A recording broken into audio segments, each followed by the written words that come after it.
6 नए जीएसएस खोलने, 132 के 13 जीएसएस खोलने और 33 केवी के 110 जीएसएस खोलने की बजट में घोषणा की है। तो ये सामने एकदम सामने दिखता है कि भाई सरकार है ना, ऊर्जा के सेक्टर को मजबूत करने की दिशा में काम कर रही है। साथ ही साथ में दूसरा हमारा जो स्तंभ है वो है नागरिक सुविधाओं से गुणवत्ता पूर्वक जीवन स्तर में सुधार करना। मतलब लोगों के जीवन स्तर में सुधार करना और नागरिक सुविधा जनता को ज़्यादा से ज़्यादा उपलब्ध हो, इस दिशा में सरकार ने बजट में बहुत सारे प्रावधान भी रखे हैं। अभी सभी जो नगर निकाय है उन नगर निकायों में 7 लाख स्ट्रीट लाइटें लगाने का काम इस बजट में घोषणा की है। तो ज़्यादा से ज़्यादा ये 7 लाख स्ट्रीट लाइटें लगेगी तो निश्चित रूप से सभी नगर निकायों में जो उजाला है जो वो बहुत समाहित होगा और सब लोगों को इसका फायदा भी मिलेगा। साथ ही साथ पंचगौरव योजना जो हमारी राजस्थान सरकार की चल रही है, हर जिले में पंचगौरव योजना चल रही है, उसमें भी 150 करोड़ का प्रावधान रखा गया है। उसका भी लाभ इस बजट से लोगों को मिलेगा।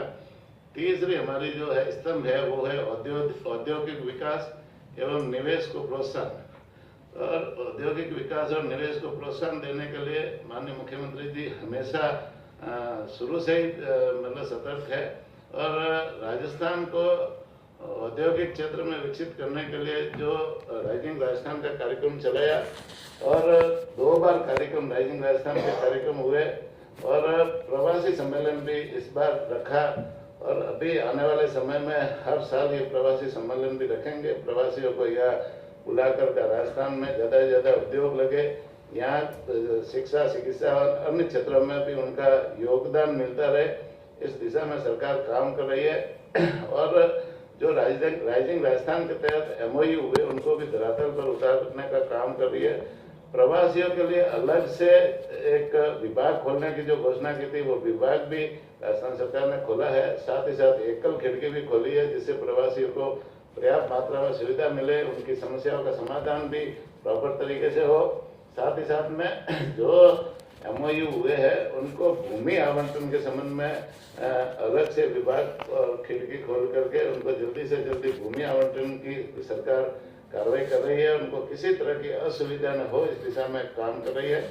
माटी कला से जुड़े हुए कलाकारों को इस बार जैसे बहुत सारे 5 करोड़ के प्रावधान इसमें किए, जिसमें माटी को गूंथने की मशीनें और इलेक्ट्रॉनिक चाक जो है मशीनें जो मिट्टी के बर्तन बनाने के लिए होती है वो भी इसमें प्रावधान रखा है। लघु उद्योगों को ऋण देने की सुविधा भी इसमें रखी है। तो छोटे और बड़े सभी उद्योगों को बढ़ावा देने के लिए इस बजट में प्रावधान किया गया। हमारा चौथा जो स्तंभ है उसमें मानव संसाधन का सशक्तिकरण और युवा विकास एवं कल्याण है।